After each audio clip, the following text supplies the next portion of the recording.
राधारासेश्वरी रासवासिनी रसिकेश्वरी कृष्णप्राणाधिका कृष्णप्रिया कृष्णस्वरूपिणी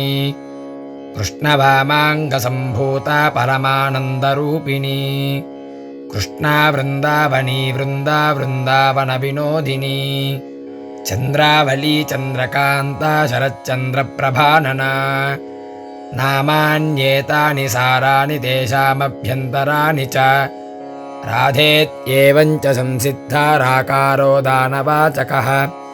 स्वयं निर्वाणदात्रीया सा राधा परिकीर्तिता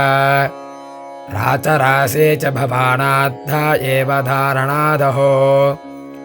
हरेरालिङ्गनादारात्तेन राधा प्रकीर्तिता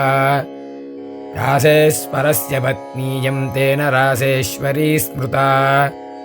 रासे च वासो यस्याश्च तेन सा रासवासिनी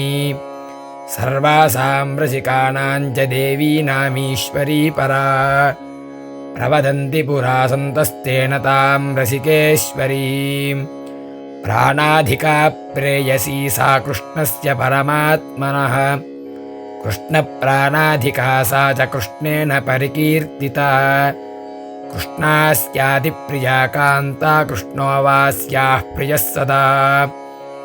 सर्वैर्देवगणैरुक्ता तेन कृष्णप्रिया स्मृता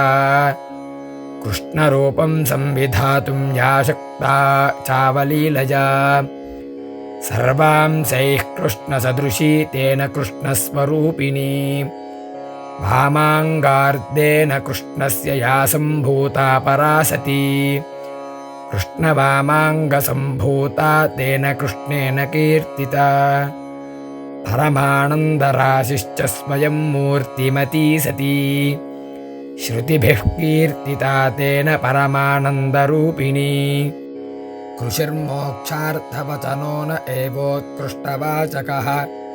आकारो दातृवचनस्तेन कृष्णा प्रकीर्तिता अस्ति वृन्दावनी यस्यास्तेन वृन्दावनी स्मृता वृन्दावनस्याधिदेवी तेन वाथ प्रकीर्तिता सङ्घः सखीनां वृन्दस्यादकारोऽप्यस्ति वाचकः सखिवृन्दोऽस्ति यस्याश्च सा वृन्दा परिकीर्तिता वृन्दावने विनोदश्च सोऽस्याह्यस्ति च तत्र वै वेदा वदन्ति तां तेन वृन्दावनविनोदिनीं नखचन्द्रावली वक्त्रचन्द्रोऽस्ति यत्र सन्ततं तेन चन्द्रावली सा च कृष्णेन परिकीर्तिता कान्तिरस्ति चन्द्रतुल्या सदा यस्या दिवानिशं सा चन्द्रकान्ता हर्षेण हरिणा परिकीर्तिता शरच्चन्द्रप्रभा यस्याश्चाननेऽस्ति दिवानिशं मुनिना कीर्तिता तेन शरच्चन्द्रप्रभानना इदं षोडश नामोक्तमर्थवाख्यानसंयुतं नारायणेन यद्दत्तं ब्रह्मणेनाभिपञ्चके ब्रह्मणा च पुरा दत्तं धर्माय जनकाय मे धर्मेण कृपया दत्तं मह्यमादित्यपर्वणि पुष्करे च महातीर्थे पुण्याहे देवसंसदि राधाप्रभावप्रस्तावे सुप्रसन्नेन चेतसा इदं स्तोत्रं महापुण्यं तुभ्यं दत्तं मया मुने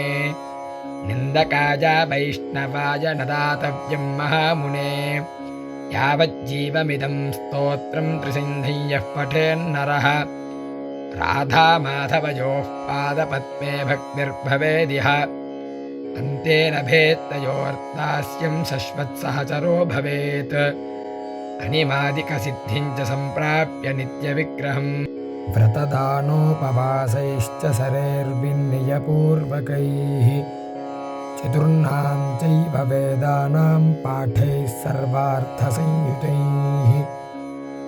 सर्वेषां यज्ञतीर्थानां करणैर्विधिबोधितैः प्रदक्षिणेन भूमेश्च कृत्स्नाया एव सप्तधा शरणागतरक्षायामज्ञानां ज्ञानदानतः देवानां वैष्णवानां च दर्शनेनापि यत्फलम् तदैव स्तोत्रपाठस्य कलां नार्हति षोडशीं स्तोत्रस्यास्य प्रभावेन जीवन्मुक्तो भवेन्नरः